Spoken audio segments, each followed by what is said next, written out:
Bonjour à tous et à toutes, une bonne journée à chacun de vous et chacune de vous.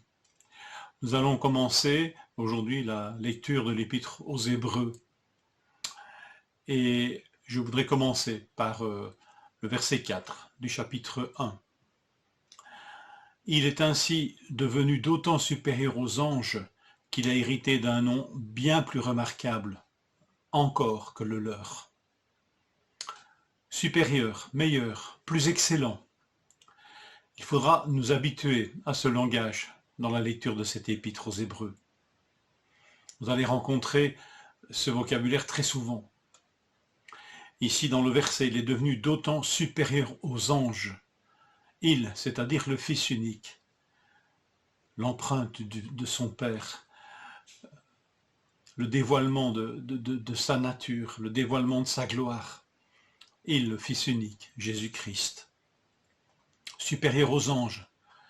Mais vous le verrez par la suite, supérieur à Moïse, supérieur à Josué, supérieur au sacerdoce des prêtres lévites, donc du ministère du sacerdoce du souverain sacrificateur, supérieur, plus grand. Il, le Fils, introduit une meilleure espérance. Il est le garant, il est le médiateur d'une meilleure alliance. Il est une meilleure alliance établie sur de meilleures promesses. Il offre de meilleurs sacrifices dans un sanctuaire plus grand et plus parfait. Il nous accorde des biens meilleurs, qui durent toujours. Il nous introduit dans une meilleure patrie. Il donne une meilleure résurrection. Son sang parle mieux que celui d'Abel. Notre Sauveur est plus grand, meilleur, supérieur, mais pas de cette supériorité pathétique des humains qui se font concurrence à l'autre. Il est meilleur, plus grand, de par sa nature, il est le Fils unique venu de Dieu. C'est lui qui est mort sur une croix, c'est lui qui est ressuscité, le Fils unique. Il est meilleur de par sa nature, donc tout ce qu'il accomplit et tous les effets de son œuvre sont donc supérieurs, plus grands dans leurs effets, dans ce qu'ils accomplissent en nous et pour nous. À l'époque de l'Épître aux Hébreux, si on est d'accord pour accepter que cette épître a été écrite peu avant la destruction du temple de Jérusalem, ce temple, pour les premiers chrétiens, projetait encore sur eux une ombre menaçante, voire même décourageante. Avait-il eu raison d'abandonner tout le culte lié à ce temple magnifique et venu de Dieu? Avait-il eu raison pour adopter une foi en ce Sauveur crucifié, mais ressuscité bien sûr, mais qui finalement, une fois qu'il s'exprimait dans des maisons bien modestes, et où l'on était de plus en plus exclu de ce temple.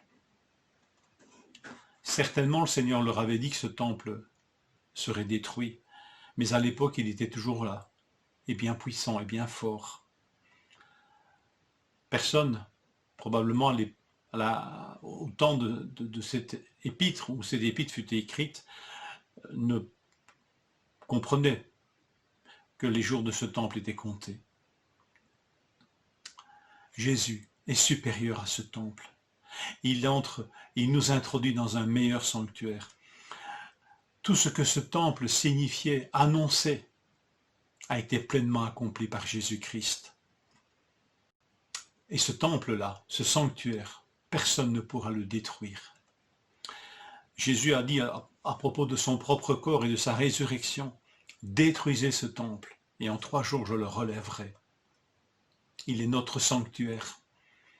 Mais l'Épître aux Hébreux nous dit même qu'il nous introduit dans un sanctuaire.